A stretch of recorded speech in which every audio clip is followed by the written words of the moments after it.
السلام عليكم ورحمة الله تعالى وبركاته. أعزائي المشاهدين، كنتمنى تكونوا بخير وعلى خير وبصحة جيدة، ومرحبا بكم مرة أخرى في قناتي لميا تي في فلوج.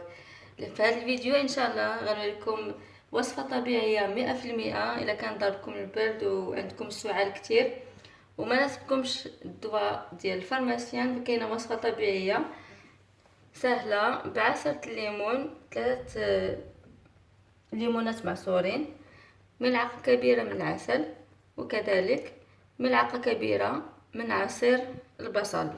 اذا غنبداو بالطريقه. ناخدو الكاس ديال الليمون، نضيفو ليه معلقه كبيره من البصل، وكذلك ملعقه كبيره من العسل. يستحسن يكون عسل الحر.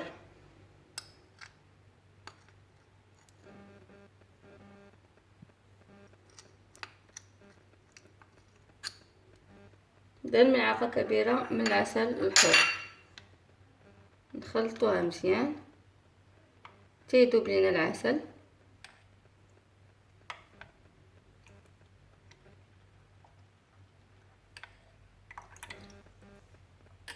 ونشربوها بصحة والراحة، وكنتمنى لكم الشفاء العاجل ان شاء الله.